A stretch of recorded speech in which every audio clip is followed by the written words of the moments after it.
PV Anwar Aryadan ഷൗക്കത്തിനെതിരെ ഗുരുതരമായ ആരോപണങ്ങളാണ് ഉന്നയിച്ചത്. ഷൗക്കത്തിന്റെ സിനിമകൾ മുസ്ലിം സമുദായത്തിന് എതിരാണ്. സ്വന്തം സമുദായത്തെക്കുറിച്ച് RSS പോലും പറയാത്തത് ഷൗക്കത്ത് പറഞ്ഞെന്നും അൻവർ പറഞ്ഞു. മൂപ്പർക്ക് ദേശീയ അവാർഡ് കിട്ടി. പാഠമൊന്ന് വിലാപം, ഒരു സിനിമ. ഇവിടെ ദേശീയ അവാർഡുകൾ മുഴുവൻ കിട്ടാറ് എവിടെയാണ്? ഈ ന്യൂനപക്ഷ സമുദായത്തെ ഏറ്റവും മോശവൽക്കരിച്ച് എഴുതുന്ന കഥകൾക്കും തിരക്കഥകൾക്കും ഉണ്ടാകുന്ന സിനിമ. എന്താ പ്രമേയം? മുസ്ലിം സമുദായത്തിലെ ശൈശവ വിവാഹം. ഈ നാട് മുഴുവൻ കൊണ്ടു നടന്ന് ആഘോഷിച്ചില്ലേ? ഒരു സമുദായത്തെ ആ സമുദായത്തിൻ്റെ ഉള്ളിൽ നിന്നുകൊണ്ട് ഇതുപോലെ പ്രവർത്തിച്ചൊരു വ്യക്തി ഉണ്ടായിട്ടില്ല. അൻവർ ഉയർത്തുന്ന വിവാദത്തിന് പിന്നാലെ പോകാനില്ലെന്നായിരുന്നു ആര്യാടൻ ഷൗക്കത്തിന്റെ മറുപടി. 2016 മത്സരിക്കുന്നത് മുതൽ ഇത്തരം ആരോപണം അൻവർ ഉന്നയിക്കുന്നു. അൻവർ മത്സരിക്കട്ടെ, എന്നിട്ട് സംസാരിക്കാമെന്നും ഷൗക്കത്ത് പറഞ്ഞു. അദ്ദേഹവുമായി മത്സരിക്കുന്ന കാലം തൊട്ട് അദ്ദേഹം ഓരോ കാര്യങ്ങൾ പറയുന്നുണ്ട്. അദ്ദേഹത്തിൻ്റെ ഫേസ്ബുക്ക് പോസ്റ്റ് എടുത്താൽ അറിയാം. ഞാൻ എൻ്റെ ഫേസ്ബുക്ക് പോസ്റ്റ് നിങ്ങളൊന്ന് പരിശോധിച്ച് നോക്ക്. ഞാനൊന്നും അത്തരം വിവാദങ്ങളിൽ കുടുങ്ങാനോ വിവാദങ്ങളുടെ പുറകെ പോകാനോ ആഗ്രഹിക്കുന്ന ആളല്ല.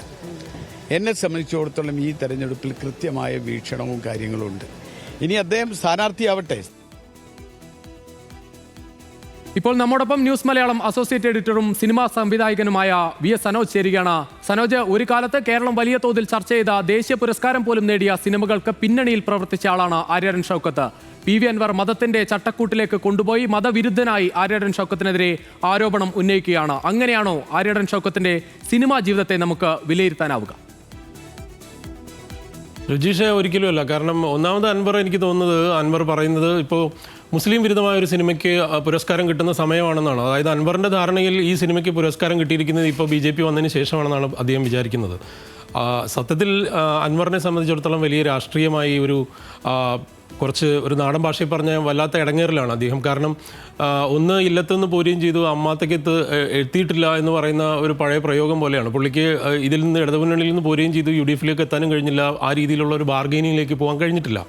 ആ സാഹചര്യത്തിൽ എന്തൊക്കെ കാരണങ്ങൾ അവതരിപ്പിക്കാൻ പറ്റുമോ അതിനുള്ള സാഹചര്യം ഒരുക്കുക എന്നുള്ളതാണ് അതിനകത്തുള്ളൂ കാര്യം.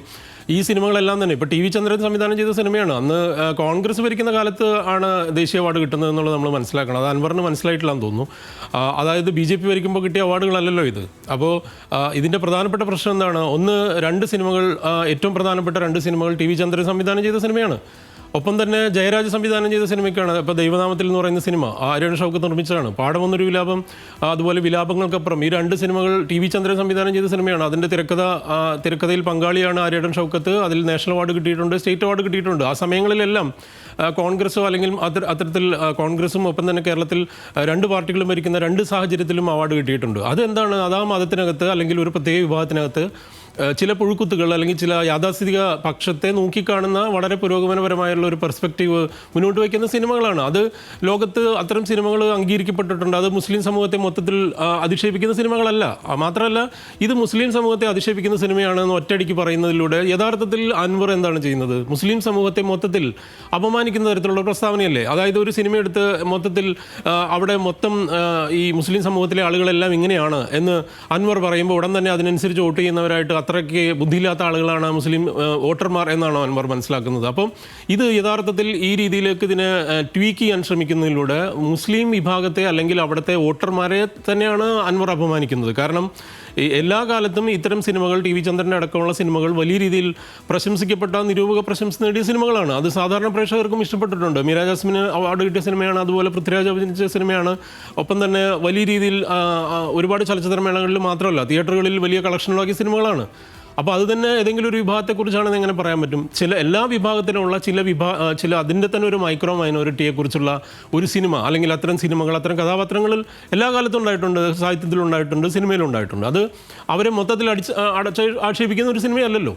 തീർച്ചയായും മുസ്ലിം പെൺകുട്ടികൾ സർവ്വ മേഖലയിലും മുന്നേറുന്ന ഒരു കാലത്ത് നിന്ന് നോക്കുമ്പോൾ ആ സിനിമകൾ മലയാള സിനിമയ്ക്ക്, മലയാളിക്ക് നൽകിയ ദിശാബോധത്തെ തന്നെയായിരിക്കും ഇന്ന് സിനിമാ പ്രേമികൾ എന്തായാലും വിലയിരുത്തുക. അൻവറിന്റെ ഇത്തരം വാക്കുകൾ എന്തായാലും ആരും മുഖവിലേക്ക് എടുക്കും എന്ന് കരുതുന്നില്ല.